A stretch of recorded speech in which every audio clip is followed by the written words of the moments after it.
മഹാനരായ അതാഉസ്സലമി റളിയല്ലാഹു അൻഹു വലിയ നെയ്ത്തുകാരനാണ്. വസ്ത്രം നെയ്ത് അങ്ങാടിയിൽ കൊണ്ടുപോയി വിറ്റ് ഉപജീവനം തേടുന്ന ജോലിയാണ് മഹാൻ്റേത്. എല്ലാ ദിവസവും നെയ്യും അങ്ങാടിയിൽ കൊണ്ടുപോയി വിൽക്കും.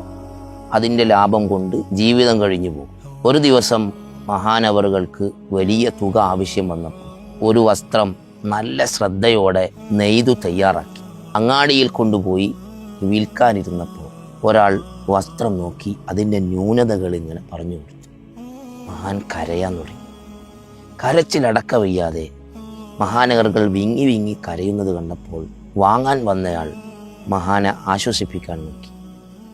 എന്തിനാണ് കരയുന്നത് എന്ന ചോദ്യത്തിന് മഹാന്റെ മറുപടി എന്തെന്നറിയും? നിങ്ങൾ ഞാൻ ശ്രദ്ധയോട് നെയ്ത ഉടുപ്പ് നോക്കി ന്യൂനതകൾ പറഞ്ഞുവെങ്കിൽ ഹൃദയത്തിലേക്ക് നോക്കുന്ന റബ്ബ് എത്ര ന്യൂനതകൾ കാണും. അതാലോചിച്ചാണ് ഞാൻ കരഞ്ഞത്. നമ്മുടെ ഹൃദയത്തിലേക്കല്ലേ അള്ളാഹു നോക്കുന്നത്? നമ്മുടെ എന്തെല്ലാം ന്യൂനതകളാണ് അള്ളാഹു കാണുന്നത്.